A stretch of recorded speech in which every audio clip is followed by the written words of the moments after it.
trust. And that is the only place from really to search deeply. If you have a very strong musical idea, you will be together.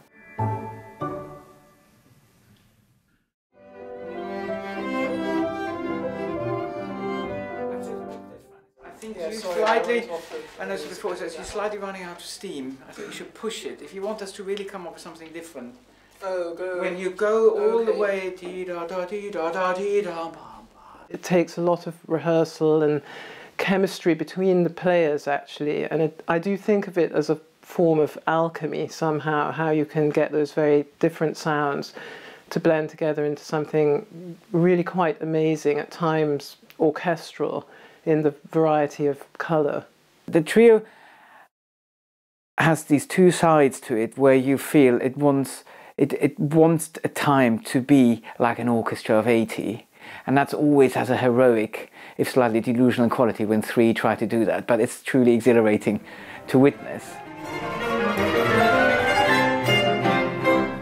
So at times you feel like you're doing something that is very daring, and you want to feel that you can take those risks. So if you're in a supportive atmosphere, it really helps a lot, and that's really what the rehearsal process is about. For me, the process is just as exciting as the performance.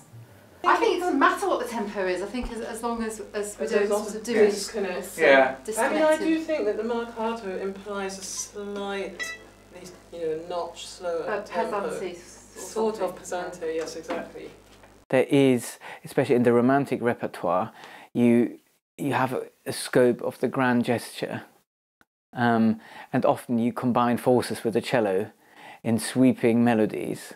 And if you have a cellist like Sally, where I feel great affinity for her music making, so you really enjoy sharing those melodic moments. And there's a very free flow of energy with three people. It's also small enough to mean that everybody really can have their say, whereas perhaps in a slightly bigger group you would really need somebody to take the lead, even if there isn't a conductor. A lot of the problems of ensemble will disappear if you have a strong musical idea and commitment to it. Maybe just a little bit more spoken at the beginning. Yeah. You mean the dotted rhythm or the... No, it's the dot. Okay. At the very beginning, and then the da da da, is much more continuous because of...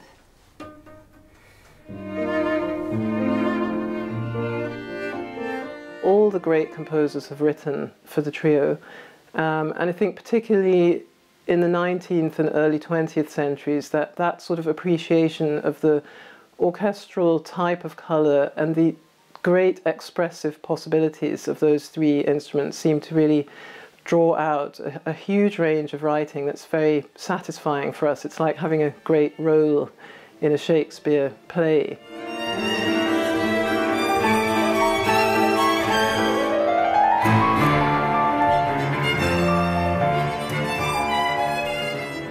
Most of the great composers saved a lot of their best and most personal music for the chamber music repertoire. You very often join forces with the other string instrument in a way that gives you a sense of great power and flight, and the great composers are very aware of those possibilities. Often, I think in the piano trios, the cello gets a lot of the really great romantic tunes in a way that doesn't happen in other chamber music formations.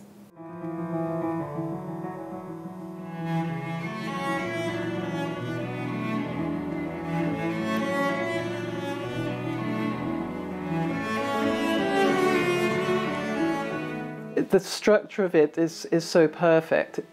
The first movement is quite dark and intense, and a bit like a sort of voyage, a seafaring voyage. And then you have this very intimate and consoling slow movement. And just when it all might be getting a little bit too heavy, he throws in the light relief of the scherzo, which is a real bravura virtuoso piece. It shows off a little bit, and so it's entertaining.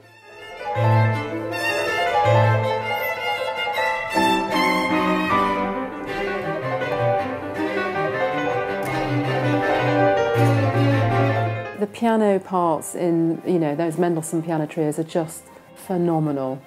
I mean, you have to be fabulous. You have to be fantastic to do it. You can't hide.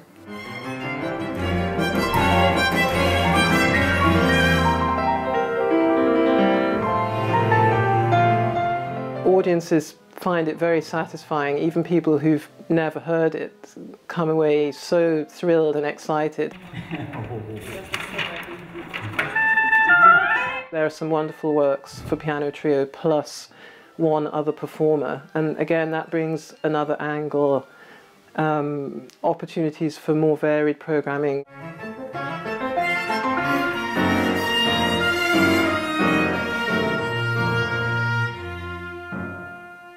In a piano trio, you've only got 3 people. The writing is so perfect because you don't have an excess of stuff to use.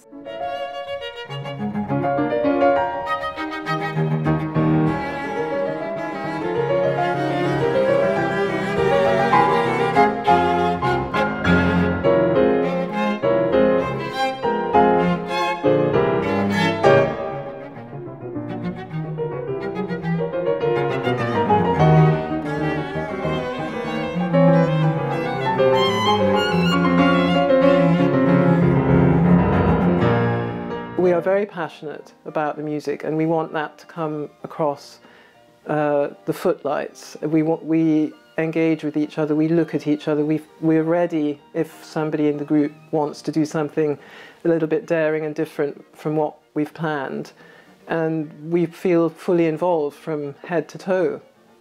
I think that process, is so strong for me, with us, that, you know, that passion to really understand and re-examine and grow as individual musicians, but as an ensemble.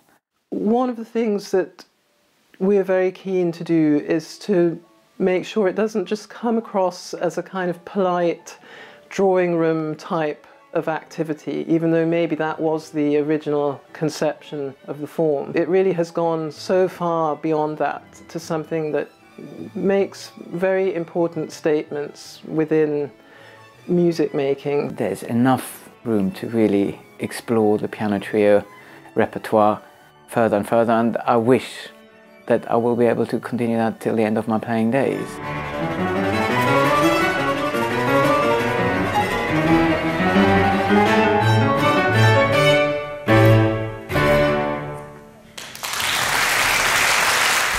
It's that repertoire with those musicians, that's the appeal for me.